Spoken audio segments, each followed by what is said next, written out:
We've all had tough days at the office, but some actors dedicated to giving it their all took their work a few steps too far. Though these critically acclaimed, often award-winning performances are a delight to watch, the experience of preparing for and recovering from these roles did a number on the actors involved and left a lasting impression, not always for the positive. Here are several actors who went the extra mile for their craft. Isabelle Adjani, Possession. Any horror buff knows the subway scene in Andrei Zalewski's 1981 Possession to be one of the most horrifying, shocking moments of body horror ever to grace the silver screen. And if you haven't seen the film, buckle up, you're in for a treat. Isabelle Adjani won a Caesar Award for her performance, but the intense physical and emotional demands of the role made for an extremely difficult recuperation. Adjani later told a French magazine that it took her years of therapy to get Anna out of her system, and that she would never again attempt another role like it. Adrien Brody, The Pianist. Though Brody's physical transformation for 2002's The Pianist is obvious, the actor has also discussed the enormous mental and emotional strain of portraying a Holocaust survivor, which earned him the Academy Award for Best Actor in 2003. You know, my experiences of making this film made me very aware of the sadness and the dehumanization of people at times of war. To prepare for the role, Brody gave up his apartment, sold his car, disconnected his phones, and moved to Europe. But it was the emotional effect of intense hunger during his extreme crash diet that he found the most surprising and difficult challenge to deal with. Brody told the BBC, "I've experienced loss, I've experienced sadness in my life, but I didn't know the desperation that comes with hunger." There were moments when he wasn't sure he'd get out of the experience with his sanity intact, saying it took a year and a half to, quote, settle back into things. Colin Firth, The King's Speech. Colin Firth plays the future King of England, George VI, in the Oscar-winning The King's Speech, and has to give a number of speeches in addition to a number of other royal duties. The film has a villain of sorts in the form of a near-debilitating stammer that ruins nearly every speech George gives until he hires a vocal coach. Prince Albert, Frederick, Arthur, George. Firth himself also worked closely with the voice coach and watched recordings of George speaking to better emulate both his vocal shortcomings as well as his physical mannerisms and nervous tics when stammering. Firth immersed himself so deeply in the role that he admitted in an interview that he still occasionally lapsed into the stammer when speaking casually, even briefly stammering during the interview itself. It's worth noting that this happened in May of 2011, a full 8 months after the film premiered in September of the previous year. Judging by how flawlessly he enunciated every syllable in Kingsman: The Secret Service, while taking down thugs with an umbrella in 2014, it looks like Firth has since gotten over the stammer. Hugh Laurie, House. During the casting process of House, the producers famously explained that they wanted a quintessentially American actor to play Dr. House, shortly before hiring British actor Hugh Laurie. Laurie apparently got the role because his American accent on his audition tape was so convincing nobody realized he was British. The director of the pilot even pointed to the tape and said, "See, this is what I want, an American guy." I was expecting you in my office 20 minutes ago. Really? That's odd, because I had no intention of being in your office 20 minutes ago. Laurie also really went for it when it came to walking with a limp to portray the cane-using House. So much so, the actor still walked with a limp in 2015 after 8 straight years of pretending to have one on set. Laurie also reportedly attempted to ease the load on his leg by occasionally switching the leg with the limp, something he claims nobody ever noticed or called him on during filming or in the years since the show ended. Apparently, Laurie's acting is so good he can make people overlook both his Britishness and the fact he didn't always limp with the same leg, despite that being a defining aspect of the character. Bob Hoskins, Who Framed Roger Rabbit. One of late British actor Bob Hoskins' most famous roles was that of alcoholic LA gumshoe Eddie Valent in the film Who Framed Roger Rabbit. Hoskins had to spend several hours a day for 8 months talking to and acting alongside cartoon characters who weren't really there. Scotch on the rocks. And I mean ice! Hoskins would later note that he learned how to hallucinate that Roger and the other characters were actually there to cope with the dissonance of constantly hearing their voices but never seeing them while filming. When shooting finally ended, Hoskins found himself constantly talking to himself and even hallucinating that Roger was sitting in the same room for months afterwards, prompting his doctor to advise him to take a much-needed break from acting. Heath Ledger, The Dark Knight. Ledger's performance as the Joker in The Dark Knight was so chilling that it landed him an Oscar for Best Supporting Actor. Tragically, it was a posthumous award, as Ledger had died of an accidental overdose in January 2008. Does it depress you, Commissioner, to know just how alone you really are? In the years that followed his premature death, rumors swirled that the preparation for the dark role had contributed to Ledger's demise. Before filming began, Ledger put himself in a strict isolation, keeping a diary of disturbing images to enter the realm of a psychopath. He sometimes only slept 2 hours a night while filming, according to a November 2007 interview with the New York Times. It was a mixture of painkillers, anti-anxiety drugs, and sleeping pills that ultimately caused Ledger's death just 2 months later. Charlie Hunnam, American TV and Movies. Charlie Hunnam has played everything from a soccer hooligan to a giant robot pilot, and he's known for his extraordinarily convincing American accent, making him one of a handful of chameleon-like British actors able to convincingly pass as American in his various roles. You rescued her. You raised her. You're not protecting her now. You are holding her back. Years of living in the States, however, took their toll on Hunnam's actual real-life accent, and when he appeared on TV in 2013 to plug a movie on Conan, he spoke with a bizarre amalgamation of various American dialects that prompted confusion and mockery, especially in Hunnam's native UK. When I went out just as he was rounding the side of the house, and he stopped, and I looked at him and I said, "So we got business, mother?" Hunnam spoke about this in 2017 when he admitted that his accent, or lack thereof, had gotten so bad that when he signed on to star in King Arthur, Legend of the Sword, he had to hire a dialect coach to relearn how to speak with an English accent. For the first time in my career, my name was above the title. It said, Charlie Hunnam, boom, King Arthur. I said, here we go. Janet Leigh, Psycho.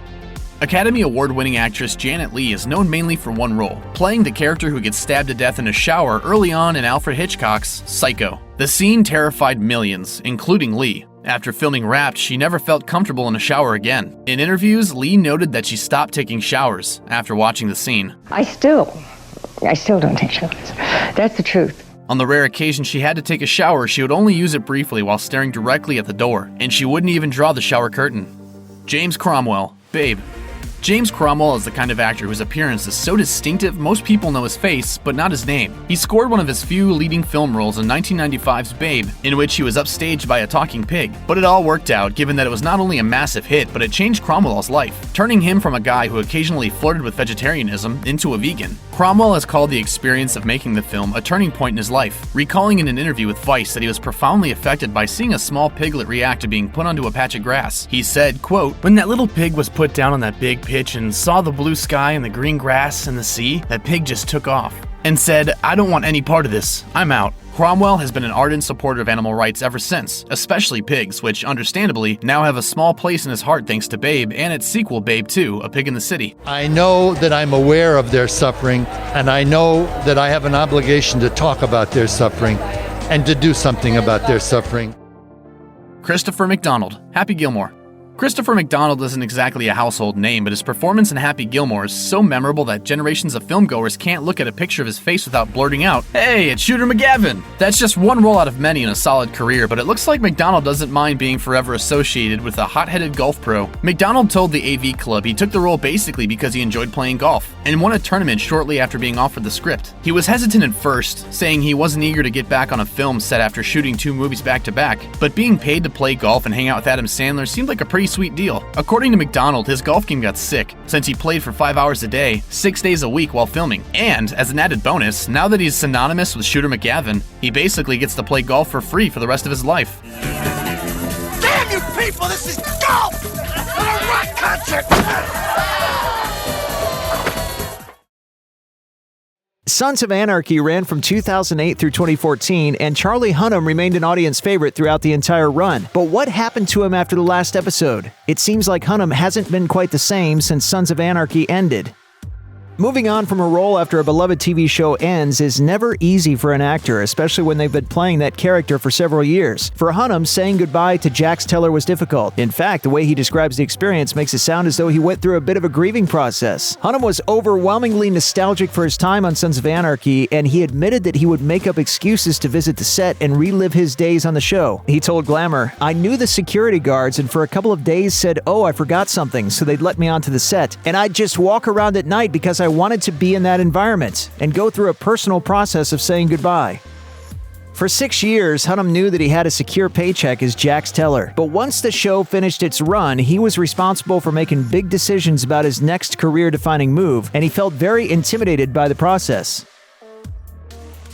Hunnam says that he struggles with insecurity when it comes to maintaining a career as an actor. He told The Talks, "It's a tricky thing to quantify one's career because in some ways, I am in a position where I want to be. I'm getting to work with good directors and tell interesting stories, but I always feel like I am one failed movie away from being unemployable." Here we go. Right. I can only up from here on out. Hunnam isn't a fan of the process of choosing roles, and he doesn't enjoy feeling the pressure to succeed at the box office every time. It's no secret that Hunnam is well known for his good looks, but he's an actor at heart, not a model, and he wants to earn respect and attention for his talents. He became uncomfortable with the way some people perceived him during his time on Sons of Anarchy, as someone who coasted to fame on physical appearance alone. When it comes to how other people see him, Hunnam told In Style, "I try not to think about that too much because I'm just attempting to shape my own perception of myself and feel confident in my own identity." Hunnam then admitted there will always be people who see him as just the quote, pretty boy, but despite the stigma, he still wants to face the challenge of making each and every performance work to the best of his ability. When Hunnam was young, he lived in a rough neighborhood, so he always had to know how to defend himself. And when he signed on to the film King Arthur: Legend of the Sword, he had to go through an intense training regimen, which included learning Brazilian Jiu-Jitsu. Hunnam ended up getting super into the sport, and he started feeling the benefits of consistent practice. In fact, he says that Jiu-Jitsu changed his mindset. He told Men's Health, "It's not even as much the physical benefit of training, it's the mental. When you're training every day in a combat discipline, it just gives you that eye of the tiger." Even after shooting for King Arthur ended, Hunnam stuck with Jiu-Jitsu and earned his blue belt in 2018. Hunnam's new hobby seems to have had a profound impact on him. After all, he doesn't do anything halfway, and it's probably a good idea for everyone to stay on his good side now. Hunnam doesn't think that fame and wealth are necessarily indicators of success. He says he actually prefers to work on smaller projects with less financial backing because he feels like the director has more creative control in that scenario. As opposed to focusing on accolades and high salaries, he says he just wants to challenge himself, create films that he's proud of, and work alongside directors who have interesting ideas. He told Uprocks, "If I'm involved in a project that I feel excited about, and it gives me a sense of purpose, and it gives me a sense of creative fulfillment, that is deep fulfillment to me. And it evens out the balance for me in my own journey. My success, for me, is about getting to continue to work on things that make me excited." It seems like Hunnam has had a lot to reflect on since Sons of Anarchy ended, and he's confident about the direction he's going in now. Edward Norton was deeply affected by the experience of making American History X, partly due to the film's dark subject matter, and partly because the production was a very troubled one. Here's why the actor was never quite the same after making this film. In 1996, Norton's performance in Primal Fear established him as a formidable talent, but it was his starring role in 1998's American History X that truly showcased his talents. In the film, Norton plays Derek Vineyard, a neo-Nazi who abandons his ideology after spending some time in prison. He then tries to prevent his younger brother Danny, played by Edward Furlong, from following in his footsteps. As Norton told GQ in 2019, "The film was like, even the poster was iconic. It was a Shakespearean type of a story by design." It's rare that an actor has to step in and edit the film they're starring in, but that's exactly what Edward Norton ended up doing. That's because the making of American History X proved to be almost as controversial as the film itself, and the film was plenty controversial. Go on, man. Put it on the card right now! In the middle of the editing process, director Tony Kaye had some serious creative differences with the production company New Line Cinema. Kaye had previously worked as an advertising director, and his experience in that industry reportedly affected his editing decisions. In fact, David McKenna, the film's screenwriter, told The Telegraph that Kaye literally destroyed the movie. It was a commercial. In the hopes of salvaging the film, Norton stepped in and began working with Kaye, but they were constantly at odds with one another. However, many of Norton's edits did wind up in the final cut of the film. It was a new experience for Norton, but the skill came in handy later. He ended up co-editing the 2005 neo-western Down in the Valley, a film he also starred in. After filming wrapped on American History X, director Tony Kaye was very bitter towards Edward Norton, and he wasn't shy about letting the media know his thoughts. The Telegraph quotes him saying that, "Norton is a narcissistic dilettante, obsessed with his image, obsessed with screen time. I was going to take Hollywood by storm, and I would have, but for that buffoon."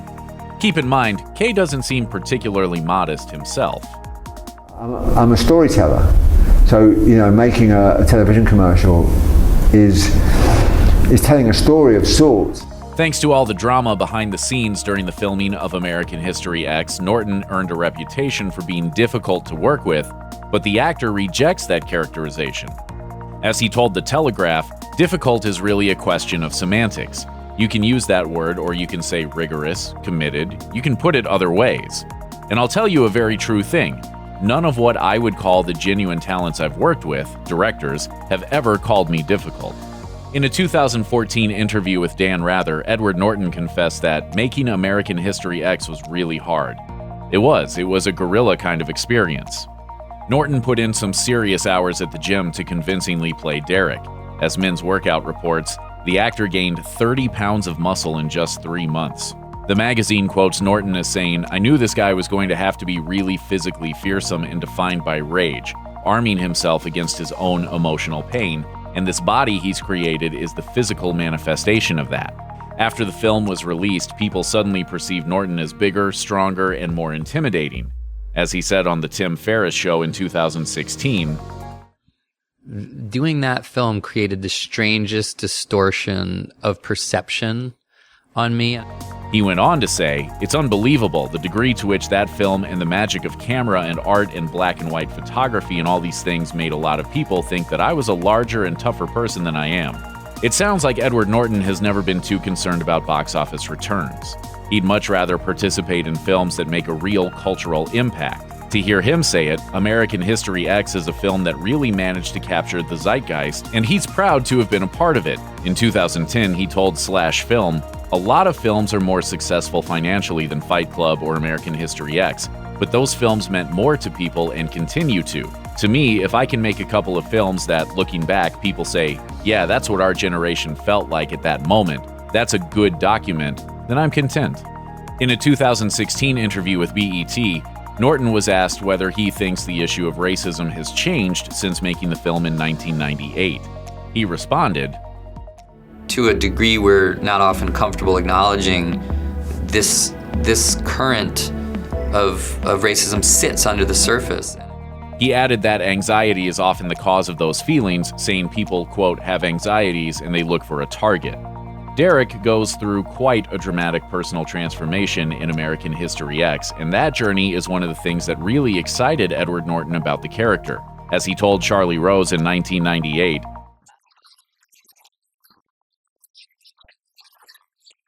he goes on to explain that it's not even so much just the one very extreme manifestation of this guy, but more the emotional distance that he travels. But Norton had to do more than convincingly portray Derek's hatred. He also had to create a nuanced character who could learn how to become a more open-minded person throughout the course of the film. Ultimately, Norton interpreted Derek Vineyard as a classically tragic figure.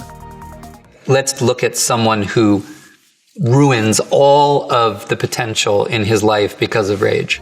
Norton also wanted audiences to see something of themselves in Vineyard, despite the extreme and extremely ugly nature of his character.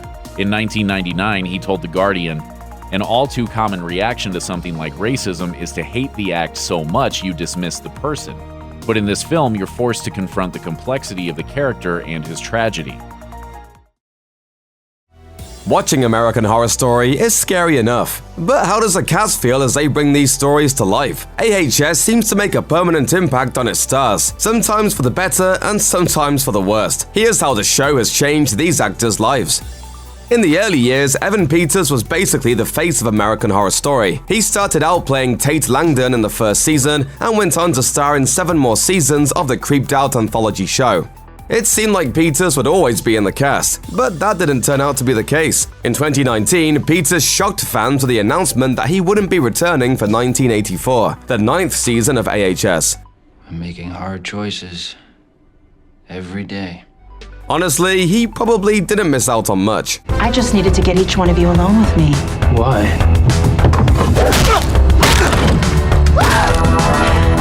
So I can kill you! Prior to Peters' announcement, the actor revealed that AHS was taking a toll on his mental health, telling GQ in 2018, "I don't like to yell and scream. I actually hate it. I think it's disgusting and really awful. Horror Story sort of demanded that of me." He went on to explain, "It's just exhausting, it's really mentally draining, and you don't want to go to those places ever in your life, and so you have to go there for the scenes, and it ends up integrating it somehow into your life."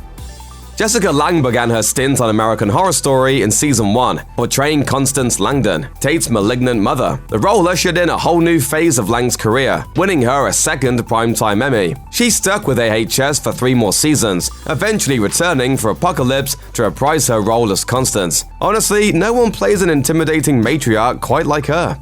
Bundy, Dahmer, They started with small animals, too.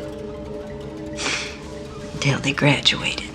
Before getting that career-changing phone call from Ryan Murphy, Lang was going through a difficult breakup. She had just ended a 30-year relationship with actor and playwright Sam Shepard and had no idea what she'd do next. In 2019, she told Gold Derby, "Going into that series somehow revitalized me and made me understand that there was a whole way of working that I had never done before. It forced me to work in a way with complete and total abandon." The story checks out. This is naughty pine!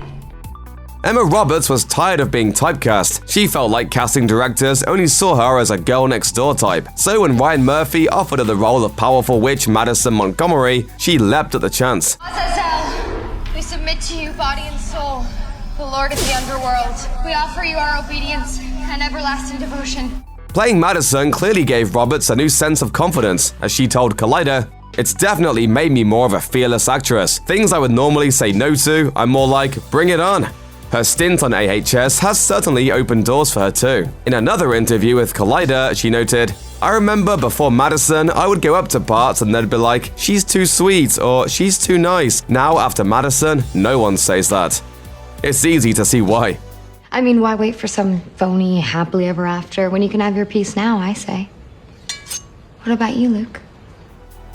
Lady Gaga always wanted to break into acting, long before her music career ever took off. For proof, look no further than her bit role on this Sopranos episode. She put those acting ambitions on the back burner for a long time, but Ryan Murphy ultimately helped turn that dream into a reality. He cast her as a vampiric countess in American Horror Story Hotel. I lived in New York many years ago. I loved roaming the streets, devouring the pulse of the city. Electrifying.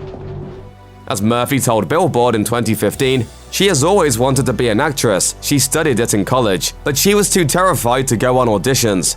When Murphy showed her footage of one of her scenes in AHS, Gaga reportedly began to sob. Murphy told Billboard, "I was worried, but she told me later that it was because she was so happy that somebody had believed in her." Gaga's newfound confidence as an actress changed her entire career. She went on to star as Ally alongside Bradley Cooper in the 2018 remake of A Star Is Born, which was nominated for several Academy Awards and won Best Original Song for Shallow.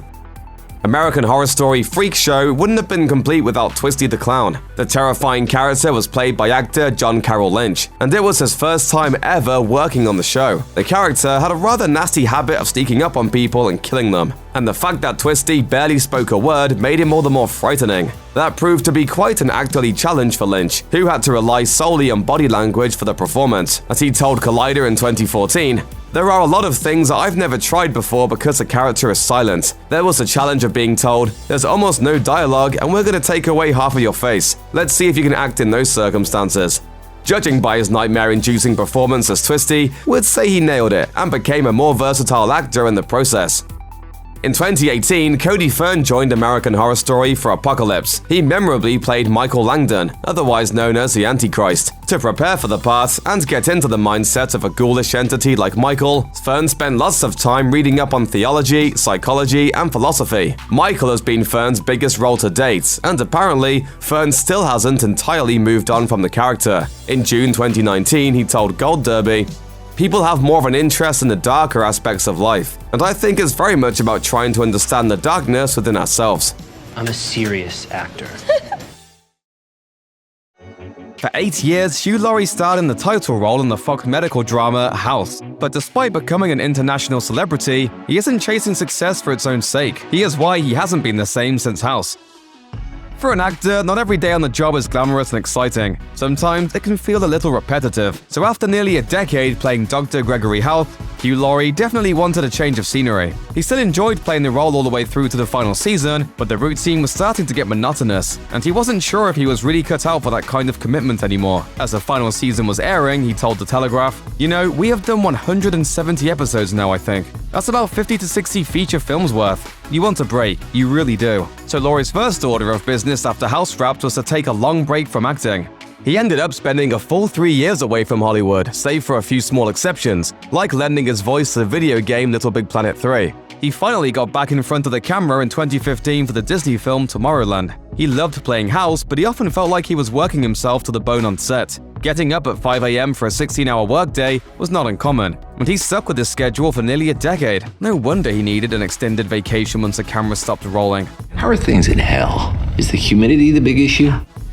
Although Laurie would certainly have preferred more privacy than the press afforded him after the success of House, the overwhelming praise for the series gave him a major confidence boost. After all, he'd never been part of such an internationally successful show before. Previously, he occasionally felt insecure about his career because he'd never gone to drama school and wondered if he wasn't a genuinely qualified actor. Laurie used to question whether or not he really belonged in the entertainment industry. But once House took off with audiences and he saw the impact the show was having, he realized that it definitely earned his place. It was a huge turning point in his career. As he told The Guardian, House was something I didn't have to apologize for. It was something I was really proud of, and whether you liked it or not, it was undeniable. Although Laurie wasn't acting much right after House went off the air, he didn't completely stop working. He just chose to invest his time in a different creative pursuit. It turns out he's a talented blues musician, and he loves recording music even more than he loves acting. In 2011, Laurie released Let Them Talk, his first blues album. He was surprised by the success it achieved, and he eventually went on to release a second album in 2013, entitled Didn't It Rain. He admitted that he was quite nervous in the recording studio, but as it turned out, he had nothing to be worried about. His concerts sold out, and the albums were certified gold. He told The Guardian in 2013, "There's a sensual pleasure involved in making sounds, harmonious sounds, that I just can't get and I don't think anyone can quite get from acting. It just cannot get better than that. It takes over my whole body in a way that acting just can't." Dr. Gregory House was known for being prickly and brutally honest, but it would be tough to argue that he was a villain. Despite his rough exterior, he had a kind heart, and he genuinely wanted to help his patients. But the actor who played him eventually wanted to play a truly evil character. In 2016, Hugh Laurie finally got the chance when he landed the role of Richard Roper on the BBC series The Night Manager. Based on John le Carré's novel of the same name, the plot follows a former soldier who manages to worm his way into Roper's inner circle as Roper is aiming the Egyptian government in the midst of the Arab Spring. At one point, Roper is described as the worst man in the world, and Laurie was up for the challenge of bringing this vile character to life. He told The Telegraph, "Villainy serves a purpose in all good storytelling. It's a very well-trodden path in all kinds of stories. So when I was offered the chance to play Roper, there was no way I could possibly pass it up." A life depends on the quality of your performance in the next half hour. So smile. After 8 years of playing House, Laurie knew that he could easily land another doctor role if he wanted to, but he felt like doing so would mean he was basically putting himself in a box. But when he was offered the part of Dr. Eldon Chance on the Hulu series Chance, he just couldn't pass it up. When asked in a 2016 interview with Junkie if he hesitated before taking another medical role, he answered, "For about 2 minutes. I opened the script and thought, oh, this is good. It's a shame I can't do it because it's medical. After 3 pages, I'd forgotten." Laurie made an exception this time because Dr. Chance was a different type of doctor who was dealing with very different patients than Dr. House was. No, I'm not a treating therapist. I'm a consulting neuropsychiatrist. Chance is a medical drama and a suspenseful thriller all wrapped up in one, and Laurie didn't feel like he was playing the same role all over again. Overall, he's certainly changed in the years since the House finale, but the authenticity that he brings to every role still makes him one of the best actors in the business. What goes into portraying a murderer? How did actor Evan Peters prepare for the role of one of the most notorious mass killers in recent history? What was Ryan Murphy's one rule for dramatizing real-life events? Keep watching to find out all the details. Dahmer Monster, the Jeffrey Dahmer story, a title which is only marginally less convoluted than High School Musical, the series, is a Netflix biographical crime drama about the titular infamous real-world serial killer Jeffrey Dahmer. The series tells the story through the lens of those affected by his criminal activities rather than by focusing on the murderer himself. That alone is a refreshing take on the genre, as most dramas based on real and dangerous people toe the line between retelling events and romanticizing them. Fortunately, in this case, the exact opposite is occurring, as the cast has been open about their experience with the production. Star Evan Peters, in particular, has come forward about the process which saw him become the killer, and precious little of what he has to say can be misconstrued by even the most ardent true crime apologists. Here's what he shared about the acting process. In an interview shared by Netflix's YouTube account, Evan Peters shared a familiar struggle, stating that portraying the serial killer Jeffrey Dahmer deeply taxed him. He said, "Honestly, I was very scared about all of the things that he did, and diving into that and trying to commit to that was absolutely going to be one of the hardest things I've ever had to do in my life, because I wanted it to be very authentic. But in order to do that, I was going to have to go to really dark places and stay there for an extended period of time." Trivia like this feels double-edged. On one hand, behind-the-scenes information is usually compelling simply on the merit that someone in the know is pulling the curtain aside so that curious minds can potentially access it. On the other hand, it's not particularly surprising or even interesting news to hear that a normal person is disturbed by pretending to be a serial killer. If anything, that should just be the daily litmus test for anyone taking on these roles. The moment it doesn't faze you, it's time to switch actors, right? All this aside, it's heartening to know that Peters is putting in the work to ensure that his projects are as good as they can possibly be. And maybe that's the only important takeaway from this, because anything else sounds suspiciously like someone complaining about one of the coolest jobs in the world. While the role forced Evan Peters to go to some dark places, the actor was always wary of making sure his character was presented in an honest and very unflattering light. That said, he wasn't the only person involved in the creation of Dahmer, Monster, the Jeffrey Dahmer story, who felt this way going into the series. During the aforementioned interview with Netflix, Peters revealed that co-creator Ryan Murphy had one rule with this project: never glamorize the titular serial killer. According to Peters, not portraying Dahmer as a protagonist means that the audience can't see his point of view and potentially sympathize with his plight. Peters explained, "It's called the Jeffrey Dahmer story, but it's not just him and his backstory. It's the repercussions. It's how society and our system failed to stop him multiple times because of racism, homophobia. It's just a tragic story. Everybody gets their side of the story told." That it felt important to be respectful to the victims, to the victims' families. Overall, the goal was to detail the experiences of his victims and others involved in the disturbing case. Peters said that Dahmer's story is, quote, "so much bigger than the serial killer," and that's what the show's cast and crew hopes viewers take away from the series. Sometimes all it takes is one role to change your career. This is especially true of Seann William Scott, who became a huge star from American Pie. His role as the crude, rude, dim-witted dude Stifler gained him enough notoriety that would impact his career forever. Before American Pie, Seann William Scott himself was not a particularly noteworthy performer. He had 0 feature film credits to his name, and his most notable forays into performing were appearing in a Sunny Delight commercial and an Aerosmith video. At age 28, he was working at the Home Depot and going on lots of auditions, and it was that conviction that eventually resulted in American Pie. Part of his early struggles can be attributed to how Scott initially saw himself. Scott told NBC in 2008, "I always anticipated having a career in sports, but movies were my passion. I was reminded that I could have a life outside of being a stressed-out professional athlete. I realized I could use the same work ethic and apply it to another career that I love. I graduated early, told my coaches I wasn't going to play sports anymore, and moved to LA. I got lucky, got a manager, and that was that." When Scott was first hired for the role of Stifler, it hadn't been written as a major character. In fact, Stifler only had a passing presence in the story. Scott told Entertainment Weekly in 2019, "The Stifler character was in 2 or 3 scenes, and he was written to be such an hole that I was like, I don't even know if I'd want to play this guy. So I was like, I'm going to rewrite a bit of it, make him the guy you hate to love. He's probably insecure. He's like the guy who wants to be loved the most." As it would turn out, his meager scripted presence in the production resulted in a mediocre payday. Despite portraying a fan-favorite character in the sex comedy, Scott only scored $8,000 for playing the role. The summer of 1999 began with moviegoers counting down the days to the first new Star Wars movie in 16 years. By the end of that season, many had shifted to discussions of the over-the-top raunch of American Pie. A good deal of this talk involved Seann William Scott, who embodied a classic version of abrasive masculine immaturity and whose commitment to the part turned what could have been a nuisance into a fan favorite. Scott's appeal as Stifler was so strong that it even lasted well into the various Pie sequels. While reviewing 2012's American Reunion, Roger Ebert mentioned his affinity for Scott's Stifler while calling him a highlight of the film. Ebert shared, "Seann William Scott has made the role of Stifler his own and seems able to morph his face into an entirely new person. Narrowed eyes, broad maniacal grin, frightening focus, still with all the zeal for seduction and adventure he had in high school. The ingenuity with which he destroys the jet skis of 2 jerks can only be admired." Even in these more enlightened times, a 2019 retrospective review of the original American Pie that criticized the feature's politically incorrect elements still found time to praise Scott's performance. Years removed from when American Pie first hit theaters, Scott can still drum up enough praise to remind everyone why he became the film's biggest breakout star.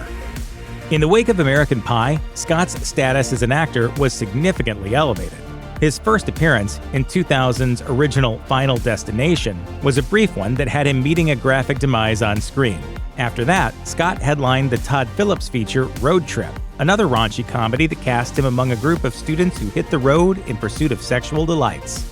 Other roles around this time included Dude, Where's My Car and Evolution, all playing off the dim, horny jock persona he suddenly had all to himself. It's an age-old Hollywood question. Do you lean into your notoriety and risk the diminishing returns of repetition, or do you try to blaze a unique path and risk alienating your newfound fans? Scott shared in 2003 about his struggle with such questions, saying, "I was like, nah, being the funny guy, that's not why I came to LA, but I appreciated it, and I realized that this is really just a blessing to be able to make people laugh." When a comedy becomes as successful as American Pie, it's only a matter of time before talk turns to a sequel. Pie presented a pair almost immediately. The first of these arrived in 2001 under the name American Pie 2. A smash hit, its success got American Wedding greenlit, which would arrive in 2003. Suddenly, the franchise wasn't about teenage sexual escapades anymore, but instead, watching the characters navigate various stages of young adulthood. Through it all, Stifler remained an anchor of immaturity who could always be counted on for crazy antics and ill-advised situations. Scott admitted in 2003, "I don't know why people like the character. It's because of the way his friends played off that character. Because if they would have dismissed him and just treated him as another asshole, as an audience member, you'd be like, whoa, he's just a jerk. But they just play with him, and they accept what he does." You're a very unpleasant individual, you know that? While films like 2001's Jay and Silent Bob Strike Back and 2003's Old School cast Scott in supporting roles, he also got plenty of opportunities to become a leading man. In 2003, he was cast opposite fellow rising star Dwayne "The Rock" Johnson in Peter Berg's So-So: The Rundown. He also signed on for 2005's high-profile reboot of The Dukes of Hazzard. Despite a massive ad campaign, Dukes bombed both critically and at the box office. A string of ill-conceived comedies followed, many trying to recapture that Stifler magic. 2007's American Loser cast him opposite Gretchen Mol as a rudderless adolescent adult. That same year, Mr. Woodcock put him opposite Billy Bob Thornton as an adult looking to get revenge for his adolescence. 2008's The Promotion had Scott competing with John C. Reilly to get past the adolescent ways that had stopped them from advancing in their careers. In 2008, however, Scott made a dent with Paul Rudd on one of his first star vehicles, Role Models. Trying to put some space between his model's character and Stifler, Scott said at the time, "He's not really mean to anybody. He's actually a very optimistic guy. But clearly the whole physicality of it and that vibe is very similar. But I had wanted to add something that made him a little more irreverent." Role Models earned significantly better reviews than Hazard and Scott's other films of this period, and also fared better at the box office. But still, now a decade after his American Pie breakthrough, Seann William Scott was still trying to overcome the same typecasting limitations. Like many other comedic actors before him, Seann William Scott tried to branch out with more serious films. It was a smart endeavor, but unfortunately, it seems he may have just bet on the wrong horses. His big, high-profile leading man play was undoubtedly Bulletproof Monk. The 2003 film was based on a comic book. It was also the directorial debut of in-demand music video director Paul Hunter and starred Chow Yun-fat. This was a high-profile action film that had potential to launch a franchise, with Sean's character as its Luke Skywalker-like hero in training. What could go wrong?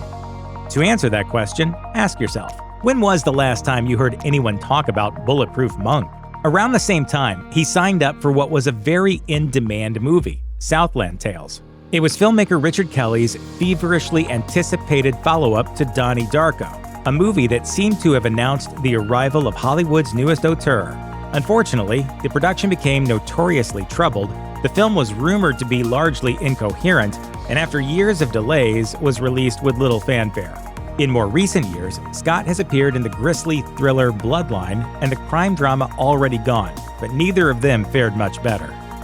In 2010, Seann William Scott kicked off a new decade by connecting with one of the most prolific names in 1990s indie cinema. Filmmaker Kevin Smith probably seemed like a safe bet, as did starring opposite the legendary Bruce Willis. What Scott most likely didn't anticipate, however, was a troubled production that had the original title dropped against Smith's wishes, the director and leading man coming to despise each other, and the entire experience being so miserable that Smith hasn't made a studio film since. Scott was, however, one of the funnier parts of the finished film.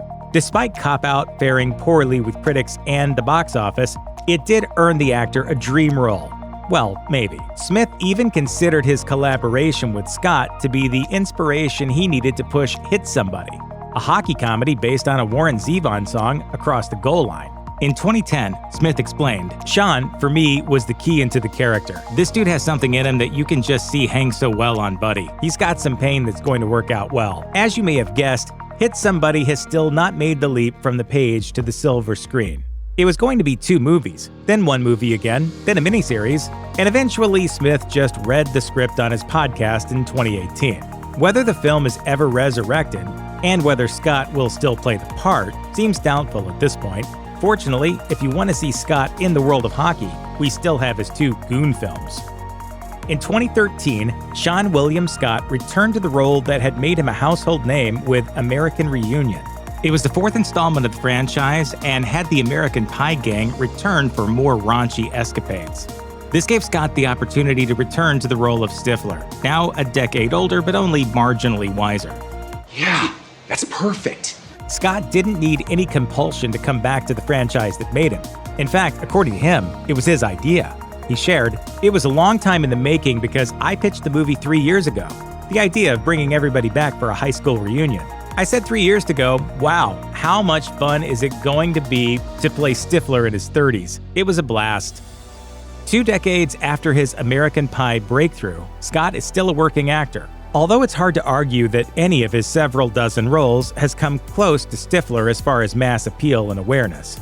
In 2018, he took over the lead role in the Fox cop show Lethal Weapon. Though he was coming onto a program fraught with behind-the-scenes drama, Scott's presence on the show gave it a much-needed positive boost in publicity. Intriguingly, Scott apparently pursued the role himself once he saw that the show's original lead, Clayne Crawford, had been fired by the program.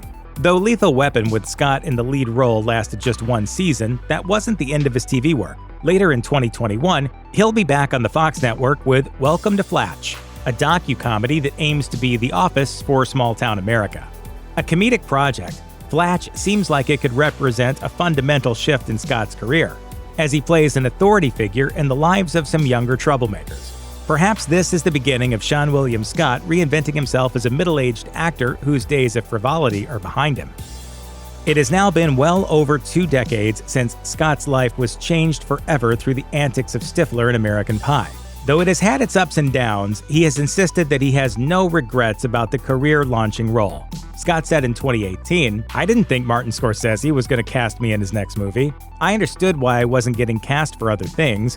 I would have been a distraction. I kind of pigeonholed myself, but I felt really lucky to get the chance to make people laugh." Given that the combined worldwide grosses of his movies have exceeded $1 billion, it is hard to feel too bad for Seann William Scott. Some gambles have paid off, others have not. But talk to any actor, and they'll most likely tell you they'd be happy to have a decades-long career with more than 30 TV and film projects under their belt. As Scott himself put it in 2018, "I just got lucky with American Pie. That movie gave me a career." Decades after Freddy Krueger's chilling debut as one of horror's most notorious monsters, Robert Englund still credits his time as the character for taking his career to new heights. However, taking on the role of Freddy Krueger also completely changed the actor's life. Robert Englund never set out with the intention of playing a monster like Freddy Krueger. In fact, his earliest work was in theatre, and from there he found himself playing sidekicks in supporting roles. He also played some unsavory characters in films like Eaten Alive and appeared in controversial movies like Dead and Buried. But playing Freddy was an entirely new experience. Englund told Hollywood Chicago, "I had gotten typed early in Hollywood as a Southerner, then it was the best friend and sidekick roles." Although playing Freddy was a big step up from his previous parts, Englund has said that the reason he got the role was simply because of typecasting. He had experience working in the horror genre, and this time He just got to play the main villain instead of a side character. This is it, Jennifer. Your big breaking TV. But England isn't resentful of the fact that he was typecast. As he explained, "I didn't choose to be in horror movies, I just like to go where I'm wanted." One of the perks of playing an iconic monster like Freddy Krueger, England may not be winning Oscars or raking in the biggest salaries in Hollywood, but even though he's in his early 70s, he never finds himself wanting for work, and he has plenty of freedom to choose the projects he wants. England acknowledges that if he'd never gotten the opportunity to play Freddy, he probably wouldn't be enjoying the same level of success today. He's been consistently working in Hollywood since landing a supporting role in the 1974 film Buster and Billy, but after playing Freddy, the offers started flooding in. As a result, he's acted in movies like The Phantom of the Opera and Behind the Mask, The Rise of Leslie Vernon, TV shows like Bones and Supernatural, and in 2020, he hosted a show on the Travel Channel called True Terror. The role literally opened a whole new world for the actor. He told Looper, "I started working abroad. I've done about a dozen movies in Europe. I've done movies in Africa and Russia. I've done movies in South America and Mexico. Lots of movies in Canada, and that is the greatest gift that was given to me by the success of the Nightmare on Elm Street franchise." England also attends conventions around the world. He told Den of Geek, "I don't think I'd have this longevity without the genre. I can't believe I'm still here. It keeps changing and growing, and I feel like I'm on cruise control now. I can go where I want." Robert Englund had been a working actor for years before playing Freddy, but after Elm Street came out, his life seemed to change overnight. And there's always fans around now. I mean, the Krueger bringing their kids in and stuff, so I'm kind of on a little bit. Suddenly, audiences all over the world knew his name, and the film made a huge cultural impact. England told Hollywood Chicago, "The Freddy phenomenon was international. I had no control over it. I realized it's best to surrender and enjoy it, because you can't fight it." For the first time, he was experiencing what it was really like to be an international star, not just an actor with a few films and TV shows under his belt. It was a whole new level of fame, but he simply embraced the changes and didn't allow it to overwhelm him. In fact, England enjoys the attention, especially when it comes to seeing his name appear in different languages around the world. He told Looper, "I really like foreign posters, especially the ones where my name is written in Russian or Chinese. I think that's cool, and some of them are just amazing. There's one from Thailand, A Nightmare on Elm Street 3, Dream Warriors with the Freddy snake. It's a strange, creepy poster, but it's an image of me swallowing an Oscar-winning actress, so I had to have it." Robert Englund always knew that what he wanted to do for the rest of his life was theatre. After attending a professional acting school and working in regional theatre, he started to get opportunities in film, but he still valued everything he'd learned acting in plays. And when he got the role of Freddy, he was finally able to put those skills to good use again. There was so much he could express about Freddy's character through body language, and his theatre skills gave him a leg up. He told Looper, "I learned back in my theatre days that villains are better written. They're more complex, there are more layers, and it's fun to do it. When I finally got all that makeup on and found the voice and found the moves, I realized I didn't have to worry about what Robert Englund looked like." It's traveling time!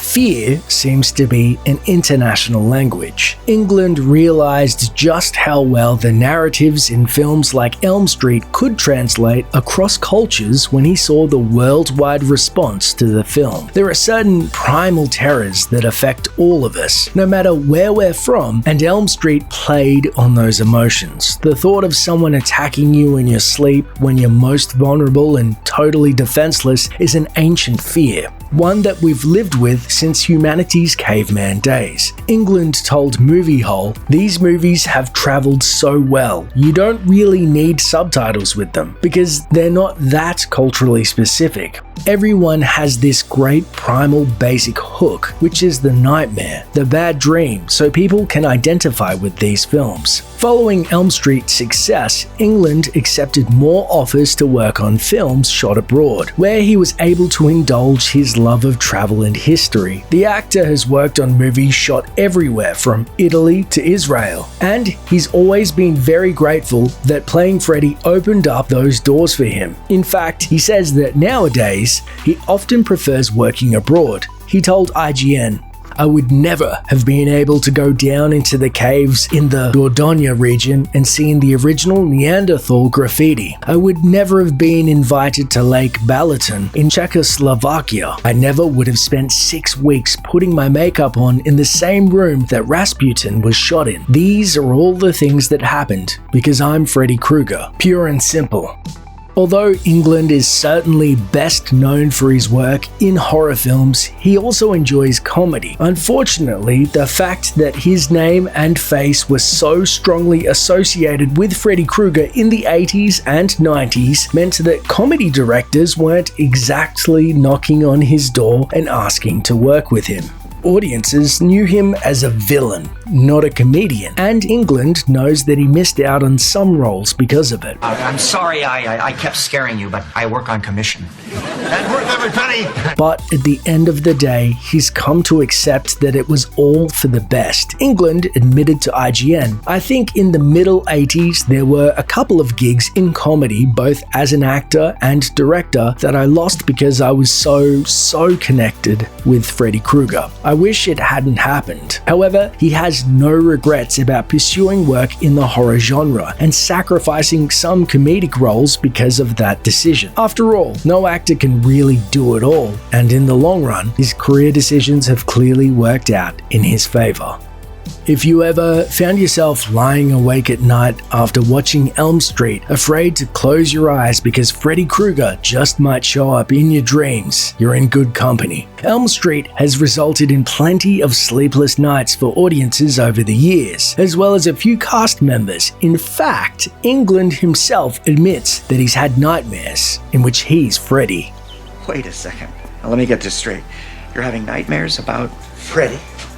As in me? While shooting at night for the original film, England spent hours and hours wearing the heavy makeup that created Freddy's frightening look. He got used to seeing himself looking monstrous, but every once in a while, he would catch a glimpse of himself in a mirror at the end of a long day and feel disoriented and confused by his own reflection, and that feeling has haunted him for years. England told This Bird's Day, "Occasionally, I do have a nightmare. I dream of me sitting up and I'm looking in the mirror, and it's not me, it's Freddy in the mirror." So yeah, that's how you know a slasher villain is truly terrifying, when the guy behind the mask is having bad dreams.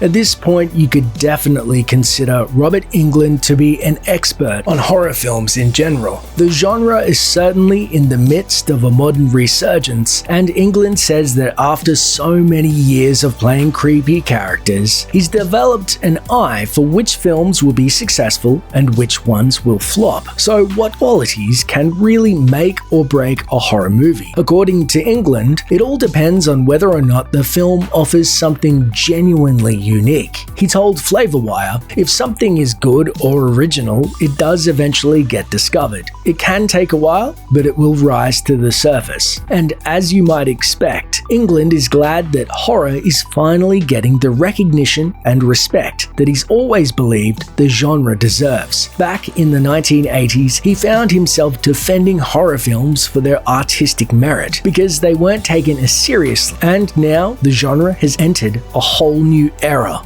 For England, one of the best parts of playing Freddy is the fact that younger generations still love the Elm Street films. Although it's been decades since the original movie was released, Freddy still scares new audiences today. Dad, you've got to see this movie. It's totally terrifying. That's because it's based on a true story. Wait, what? Freddy's coming for you. You can sleep when you're dead. England credits technological advances since the first film with its long-standing appeal. Although the continuation of the franchise franchise certainly didn't hurt either, with several Elm Street films coming out in the years since the original, including the Friday the 13th crossover, Freddy vs. Jason. Fans had a whole lot of new material to look forward to. England told nerd bastards, A Nightmare on Elm Street came of age at the same time as MTV, early cable, and then VHS generation, and the DVD generation, and then Blu-ray and Netflix. So I'm probably on my third generation of fans by now. The actor said that the digitally remastered versions of the films represented a significant improvement in quality, adding, "The movies look better now than when they did when they came out, so there's a great advantage I have." You forgot where you came from, kid. But I know where you're going. England talked to Looper about what he's learned over the years as far as what the character means to fans, saying, "I've met thousands of fans whose memory of Nightmare on Elm Street is not as a horrible, violent film. They have great, fond memories of watching it with their mums and dads and brothers and sisters. They have these memories of a family experience." Can Robert Englund ever really say goodbye to Freddy Krueger? As of right now, his answer is a definite maybe. In 2018, England appeared on the Halloween episode of the sitcom The Goldbergs as Freddy. It was the first time that he'd played the character since appearing in Freddy vs. Jason in 2003. But as far as returning to the role for another movie in the future, he's not sure he can commit to it. I'm going to need a new actor to play Freddy because they're going to have to do 8 of them, you know. Maybe it's and Freddy's son. I might have one left in me, but... At this point, it would be pretty unrealistic to expect England to sign on to play Freddy in 8 more films. Actor Jackie Earle Haley took on the role for one film in a 2010 reboot, but since this is the role that means more to England than any other, there's a good chance that we'll see him on screen and in our nightmares as Freddy once more. The role of Killmonger took a serious toll on star Michael B. Jordan. After gaining mainstream attention through films like the heart-wrenching 2013 biographical drama Fruitvale Station, the 2015 sports drama Creed, and the 2015 reboot of Fantastic Four, Jordan joined the Marvel Cinematic Universe. The actor reunited with his Fruitvale Station and Creed director Ryan Coogler for 2018's super smash hit Black Panther, in which Jordan played Eric Killmonger Stevens, aka Killmonger. In Black Panther, Killmonger is more than just a run-of-the-mill baddie who wants to take down the hero. He has a connection to Chadwick Boseman's King T'Challa and an emotionally driven purpose for wanting to overthrow him as the leader of Wakanda. The film reveals that Killmonger's birth name is N'Jadaka, and that he's a cousin of King T'Challa. After T'Challa's father, the then King of Wakanda, T'Chaka, and the Wakandan statesman, Zuri, confront Killmonger's father, N'Jobu, about his plans to reveal Wakanda's technology to the rest of the world, T'Chaka kills N'Jobu. In order to perpetuate a lie that N'Jobu simply disappeared while undercover, T'Chaka and Zuri leave N'Jobu's son behind and fly back to Wakanda. That child grows up to be Killmonger, who eventually becomes a Black Ops soldier for the US military before partnering with Ulysses Klaue, a black market arms dealer with access to Wakandan technology. It's a long way to the throne, but Killmonger's plan finally ends with a battle against T'Challa that mirrors the one between their fathers. After his defeat, Killmonger chooses to die as a free man rather than be held as a prisoner for the rest of his life. Just bury me in the ocean with my ancestors that jumped from the ships, because they knew death was better than bondage. Certainly, Killmonger is a character whose roots are planted in pain and trauma. For Jordan, it was difficult to remain in that headspace for an extended period of time. In a November 2018 interview on the Bill Simmons podcast, Jordan opened up to the radio host about the mental weight he was left with after portraying Killmonger. It was one of those things that I didn't know what was going on. I never was in a character for that long of a period of time, and never was, I guess, that dark, that lonely, that painful. So coming out of it, I thought, oh yeah, business as usual. I can just go back home. I'll cut my hair off, and everything will be back to normal. However, that plan didn't exactly pan out. Jordan found it more difficult than he had anticipated to fully step away from Killmonger. According to comicbook.com, the actor needed a month of time in therapy sessions to fully close the door on the Black Panther villain. Jordan explained, "I found myself kind of in the routine of being isolated and went out of my way to make sure I was by myself and didn't say too much more than the usual. Once I got finished wrapping the movie, it took me some time to talk through how I was feeling and why I was feeling so sad and like a little bit depressed." Ultimately, Jordan said that reconnecting with friends and loved ones and talking things out helped him get back to normal. Killmonger might have been a difficult role for Jordan, but it also further helped skyrocket him to superstardom. The same year Black Panther hit the big screen, Jordan booked 2 starring roles in an adaptation of Fahrenheit 451 and in Creed 2. In 2019, he headlined Just Mercy, a true story about systemic problems in the criminal justice system. Jordan is also moving behind the camera and producing new shows, including Netflix's superhero origin story Raising Dion, in which he co-stars as a scientist named Mark Warren. While the movie industry remains more or less on hold as of the making of this video, Jordan has some exciting projects lined up nonetheless. Beyond his late 2020 release Without Remorse, he's set to team up with Krueger once again for Wrong Answer, a film about cheating scandals in Atlanta's public schools. Additionally, Jordan is set to star in a new remake of the Thomas Crown Affair, among other more secretive projects. If you want to relive Jordan's journey as Killmonger, Black Panther is streaming on Disney Plus now. Over the years, Jar Jar Binks has become emblematic of the Star Wars prequel era, as well as the totem the internet holds up to argue how terrible those 3 films were. In the years following the release of The Phantom Menace, fans denounced Jar Jar as little more than a cheap money grab made to sell toys, and that was at best. At worst, they described him as all the worst aspects of Star Wars distilled into one character, with some critics suggesting the character represented a racist stereotype on account of his cartoonish accent. No, Mr. Stay. Mr. called Jar Jar Binks. Mr. your humble servant. At the center of all this, though, was the man who portrayed Jar Jar, Ahmed Best. When he was cast for the first Star Wars movie almost 20 years ago, Best was coming off a celebrated turn in the hit musical Stomp in San Francisco. And in 1997, Best went into production on The Phantom Menace with bright eyes and a cheerful attitude. It's easy to see how much fun he had behind the scenes of The Phantom Menace too, singing, dancing, and chipper as ever, even when he was draped in latex during a searing Tunisian summer. But all that changed in May 1999. Practically everybody who was around back then was aware of the fan backlash against the inclusion of Jar Jar Binks in Star Wars canon. And in fairness, Best's overwrought Buster Keaton impression didn't exactly fit well into a film all about taxes and trade confrontations. Even so, however, it's easy to forget today just how toxic that backlash became. A number of hate websites cropped up on the internet, wishing all kinds of horrible things upon the character. Even major news entertainment outlets ran stories about the frothing hate against Jar Jar that, over time,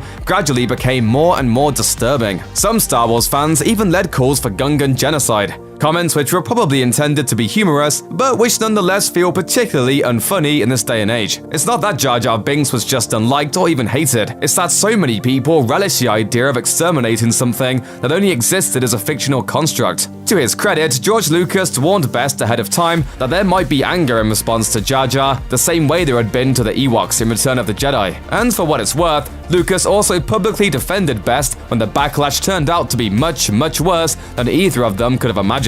Sadly, however, people can only hold up against so much public vilification for so long. After taking about as much as anyone could be expected to take, Best became suicidal. In July 2018, the actor revealed in a Twitter post that he nearly decided to jump off a bridge due to the media backlash against Jar Jar, a backlash that still affects his career today. Several months later, he opened up in greater detail how the harassment he faced for playing Jar Jar Binks pushed him to consider suicide. I just wanted to play a part. I was exhausted.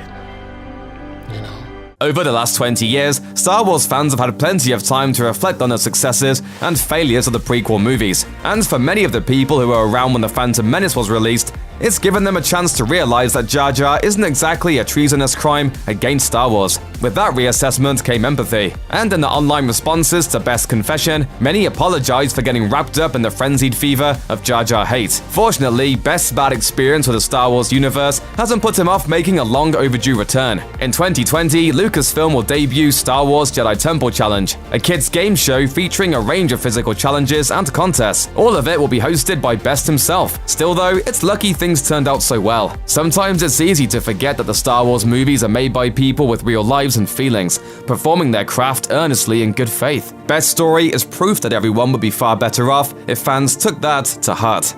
If you or anyone you know is having suicidal thoughts, please call the National Suicide Prevention Lifeline at 1-800-273-TALK.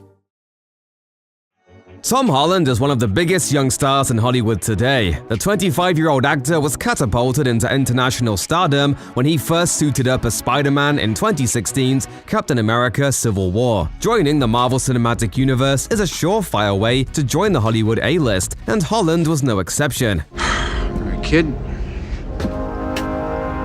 You're an Avenger now.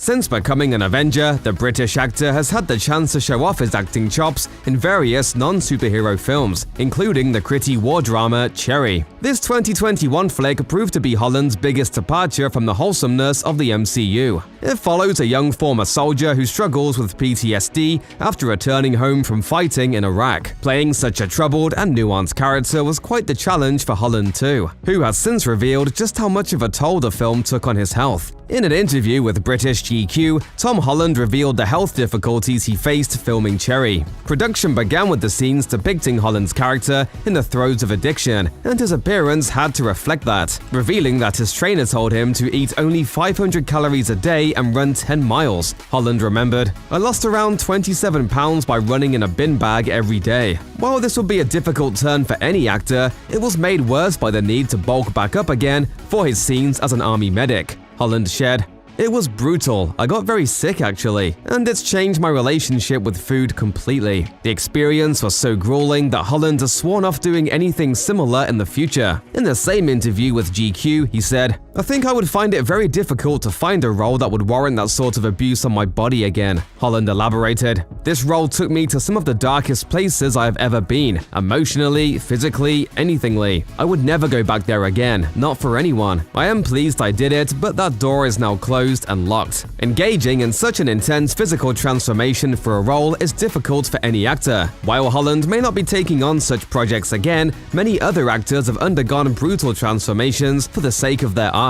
Christian Bale, for example, might be the star best known for his jaw-dropping physical transformations. He shocked audiences in the 2004 thriller The Machinist, playing an emaciated insomniac. The actor lost 66 pounds for the role and was fully committed to truly capturing his character. Shockingly, just 6 months after filming wrapped on The Machinist, Bale had to bulk up to play Bruce Wayne in the first of Christopher Nolan's Batman movies, Batman Begins. The actor quickly gained weight after his Machinist's role, so much so that Nolan asked Bale to actually lose weight yet again. Bale later told Train magazine, "I gained too much weight in the run-up to Batman Begins. I wasn't the size that Christopher Nolan wanted, so I had to cut down 20 pounds or so just before shooting. I was a lot beefier at first." And this was far from the last time Bale rapidly changed his physique. He went through a similarly rapid transformation for 2010's The Fighter, playing a man addicted to crack cocaine. Though a pattern was emerging, Bale has shared that he didn't actively seek out such physically grueling roles. He told MTV News, "I didn't take this job because I went, oh, there's a physical transformation needed. I always go, damn, there's a physical transformation needed." Tom Holland and Christian Bale are far from the only actors who have undergone extreme physical transformations for a role, of course, with the likes of Matthew McConaughey, Charlize Theron, and Joaquin Phoenix also known for dramatically changing their appearances to suit a character. Of course, you've got to admire these stars for their commitment to their craft, though it's hard to envy them for the toll it takes on their bodies, and nobody could blame Holland for passing on the chance to do it again. From High School Musical to portraying one of the most infamous serial killers of the 20th century, playing Ted Bundy took a toll on Zac Efron's body and mind. Actors embodying psychopaths are nothing new when it comes to cinema and television. The horror genre is filled with iconoclastic examples, but there has always been a sinister and uncomfortable feeling when watching real-life monsters come to life through the wonders of performance. In Efron's case, the mental anguish he endured in embodying Ted Bundy became a struggle to maintain his own mental health in such a dark headspace. One of the most bizarre things about Ted Bundy was his ability to fit into society in the 1970s, and his polished looks have often been cited as one of the tools used to hide his sinister actions. Conscious of this detail, Zac Efron worked hard to change aspects of his physical appearance to capture the criminal's look. In an interview with Entertainment Weekly, the actor was asked about his process for creating Bundy's look and replied, "We got super specific with Ted's look. I lost a lot of weight for the role. On all the footage I could see Ted was always not emaciated, but was kind of a 70s sinewy buff. I worked to learn how to talk with new teeth in. I completely went on my exercise bike every morning and would watch kind of heavy stuff. Efron described the process of filming as, quote, down and dirty, and that much of his time working on the film was on set in Kentucky. Efron elaborated, "In this movie, we spent a lot of time in jail, and I officially know that's as much time as I want to spend there. It was only a couple of hours, but it's shocking." Zac Efron's commitment to imbuing mental life into Ted Bundy was another obstacle that presented challenges. Speaking to metro.co.uk at the film's European premiere, he was asked how he limited the mental toll of the part.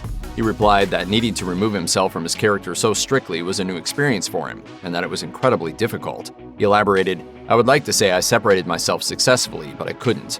When asked if the movie and his performance glamorized the psychopath, he stated that he tried not to romanticize such an evil and violent person. However, Efron admitted that he was fascinated by the opportunity to try and enter the mind of Bundy, as well as Bundy's former girlfriend, Elizabeth Kendall. He explained, "It's a different perspective and not your run-of-the-mill serial killer, cliche, body count gets higher and higher, and oh, the guy you always know did it film. It was what it was like to be there on the day." Can you hear my chains jangling? No, I can't. No, why? Because I'm not wearing any. While watching Efron's acting in the film, it is both strange and a bit disturbing to notice how a performer can so convincingly recreate a notorious serial killer whose actions still cause so much pain for the families of his numerous victims. It was not a role without pain and discomfort for the talented actor, and he made a bold decision to move forward with it. Over the past 2 decades, NCIS has become one of the most popular franchises in television history, making headlines every time a new spin-off series is announced, such as the upcoming NCIS Hawaii, and every time an old spin-off series is canceled, like NCIS New Orleans. But while drama is the name of the game with NCIS, the biggest drama in the show's history actually happened off-screen, and the biggest headlines weren't about spin-offs but about meltdowns. The issue? The sudden and shocking departure of series star Pauley Perrette. Perrette, of course, was one of the show's mainstays right from the pilot episode in 2003, playing quirky fan-favorite lab technician Abby Shudo. But in 2018, after 15 seasons, Perrette suddenly left the show to the surprise of fans around the world, making her final appearance in the season 15 finale episode 2 Steps Back. Her departure was made even more shocking when, just after the episode aired, Perrette posted several tweets alleging a toxic workplace environment, saying in part, "I've been supporting anti-bullying programs forever, but now I know because it was me. If it's school or work that you're required to go to, it's horrifying. I left. Multiple physical assaults. I really get it now. Stay safe. Nothing is worth your safety. Tell someone." So what happened? According to The Wrap, the behind-the-scenes drama stemmed from an incident in 2016 where series star Mark Harmon reportedly brought his dog to the NCIS set. The dog then attacked a crew member, biting them in the face. Luckily, though the bite was near the eye and there was no loss of vision, the crew member had to receive 15 stitches. What happened to you? I was attacked by a vicious dog. Are you okay? Perrette reportedly demanded that the dog not be allowed on set anymore, and as a result, CBS executives reportedly asked Harmon to keep the dog in his trailer. This led to tension between the two stars, who reportedly agreed to no longer film scenes together, which is why their characters rarely appeared on screen together in season 15. But that apparently didn't solve things. In 2019, after fans implored her to return to the series, she tweeted, "No, I am not coming back, ever. Please stop asking. I am terrified of Harmon and him attacking me. I have nightmares about it." In a since-deleted tweet, Perrette posted a photo of the injuries suffered by the crew member from the dog bite and said, "This happened to my crew member and I fought like hell to keep it from happening again, to protect my crew, and then I was physically assaulted for saying no, and I lost my job." According to TMZ, the physical assault occurred when Harmon allegedly body-checked Perrette, which she believed to be an intentional act of intimidation and retaliation for the dog bite incident. But her beef apparently wasn't just about the dog, it was a culmination of events. And it wasn't just with Harmon, but with the producers, who she felt empowered him. In 2020, she tweeted, "There are things so racist and so misogynistic and so homophobic and cruel that were said on set at that show that I have never spoken of because the language is so hurtful. And y'all wondered why I quit? Those producers are still there, all of them, including him." Whatever the specifics, though, Perrette has seemingly moved on. Though she has shut the door on an NCIS reunion, she has mended fences with CBS after they praised her for working to ensure a safe workplace environment. She has also since declined to discuss Mark Harmon and her departure from the show, instead focusing on new endeavors. And in 2020, she returned to CBS to star in the comedy series Broke. Though it was canceled, Perrette praised the experience, saying that the show, quote, healed her. Oh my god! Oh my Gucci! While it's sad to think that Perrette will never return to NCIS, if leaving an unhealthy work environment and finding a more positive experience on another show has helped Perrette heal and restore her passion for acting, then that's what's important. Fans may be disappointed by the unlikelihood of Abby's reunion, but we're all excited to see what Perrette does next.